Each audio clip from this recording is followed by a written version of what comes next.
wabarakatuh. Saya Amrul Hasan dengan NIM H032554. Assalamualaikum warahmatullahi wabarakatuh. Waalaikumsalam warahmatullahi wabarakatuh. Selamat pagi adik-adik, bagaimana kabarnya hari ini? Alhamdulillah baik. Alhamdulillah, sebelum memulai pembelajaran, mari kita berdoa terlebih dahulu agar kegiatan belajar hari ini berjalan dengan lancar. Kita berdoa sesuai dengan keyakinan kita masing-masing. Berdoa dimulai. Baik, pada pertemuan hari ini kita akan pelajari materi tentang sel dan jaringan. Nah, setelah mengikuti pembelajaran ini, kalian diharapkan mampu menjelaskan pengertian sel dan jaringan, kemudian memahami hubungan antara keduanya, serta menjelaskan sel dan jaringan dalam kehidupan sehari-hari. Apakah kalian siap untuk belajar? Siap. Menurut kalian, apa sih itu yang membentuk sel? Saya Kak, jadi sel adalah bagian terkecil penyusun makhluk hidup. Jawaban yang sangat tepat. Sel merupakan unit struktural yang fungsional terkecil penyusun makhluk hidup. Artinya, semua makhluk hidup itu tersusun atas sel dan berbagai aktivitas kehidupan yang berlangsung di dalam sel. Contohnya itu tubuh manusia, hewan, dan tumbuhan tersusun atas jutaan hingga triliunan sel. Nah, bisa kita perhatikan pada gambar di atas, ini adalah gambar struktur sel hewan.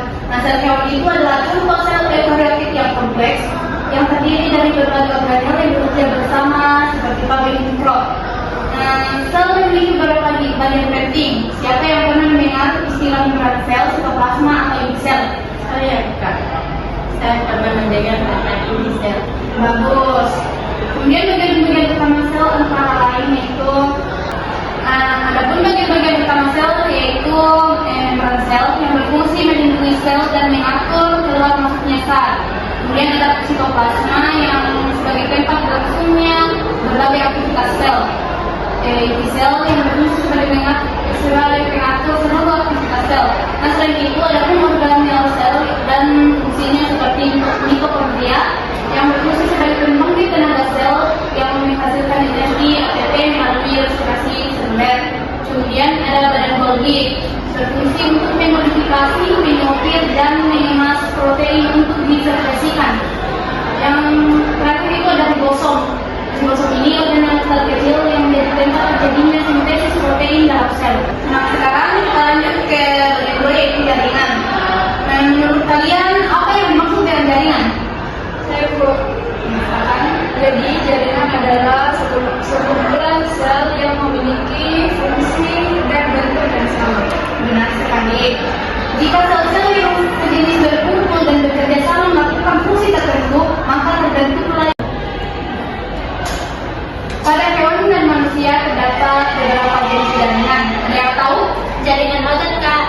Bagus. Nah, secara umum terdapat 4 jaringan utama yaitu jaringan epitel, jaringan otot, dan jaringan saraf serta jaringan ikat. Nah, masing-masing jaringan ini memiliki fungsi berbeda dalam tubuh. Jenis-jenis jaringan pada tumbuhan. Bagaimana dengan tumbuhan? Apakah tumbuhan memiliki jaringan? Iya Ibu, karena tumbuhan juga memiliki jaringan. Nah, beberapa jaringan pada tumbuhan yaitu seperti jaringan meristem, epidermis, parenkim, kolenkim, dan sklerekim, serta jaringan penyangkut yang terdiri dari 2 yaitu xilem dan floem. Nah, jaringan tersebut membantu pertumbuhan dan kelangsungan hidup tumbuhan. Sekarang mari kita hubungkan dengan kehidupan sehari-hari. Ketika kulit kita terluka dan kemudian sembuh, menurut kalian apa yang terjadi? Saya Bu. Sel-sel baru terbentuk untuk menggantikan sel yang rusak. Tepat sekali. Bagaimana kalau ketika rambut kita tumbuh semakin panjang? Saya Bu. Karena terjadi pembelahan sel. Benar. Jadi, tanpa kita sadari, aktivitas sel berlangsung setiap saat di dalam tubuh kita. Mulai dari pertumbuhan, perbaikan jaringan yang rusak, hingga proses metabolisme semuanya melibatkan kerja sel. Sekarang coba kita renungkan bersama, mengapa kita perlu menjaga kesehatan tubuh. kandungan tubuh tersusun atas sel yang harus tetap sehat. Sangat baik. Terus apa yang dapat kita lakukan agar sel dan jaringan kita tetap sehat? Mengonsumsi makanan bergizi, Berolahraga secara teratur. Istirahat yang cukup. Betul sekali. Nah, pola hidup sehat akan membantu sel bekerja dengan baik sehingga jaringan dan organ dalam tubuh dapat berfungsi secara optimal. Sekarang kita akan masuk ke sesi quiz. Semuanya siap? Siap, Bu. Baik. Nah, pertanyaan pertama, dan jelaskan tadi apa yang dimaksud dengan sel? Bu. Ya. Jadi sel adalah unit struktural dan fungsional terkecil menyusun makhluk hidup. Benar. Kemudian pertanyaan kedua, apa fungsi inti sel? Saya, Bu, untuk mengatur seluruh kegiatan sel. Benar. Kemudian pertanyaan ketiga, apa yang dimaksud dengan jaringan? Saya Bu, kumpulan sel yang memiliki bentuk dan fungsi yang sama. Bagus sekali. Kemudian pertanyaan keempat, disebutkan satu jaringan pada tumbuhan. Bu, jaringan epidermis. Nah, kemudian pertanyaan terakhir, sebutkan satu jaringan pada hewan. Saya, Bu, jaringan otot. Luar biasa. Luar biasa antusias adik-adik sekalian dalam pembelajaran kali ini. Untuk akhiri, apa yang kalian dapatkan dari materi kita hari ini?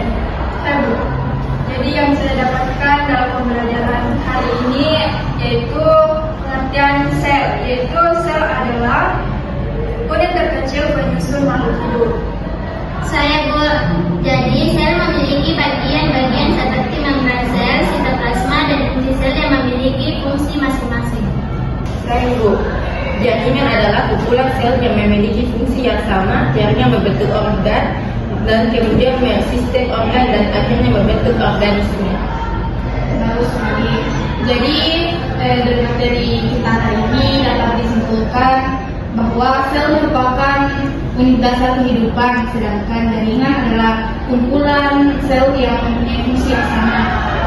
Sel dan jaringan memiliki peran yang sangat penting dalam pertumbuhan, perkembangan, dan kelangsungan hidup makhluk hidup.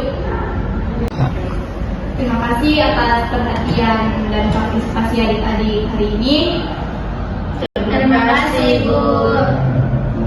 Assalamualaikum warahmatullahi wabarakatuh. Waalaikumsalam warahmatullahi wabarakatuh.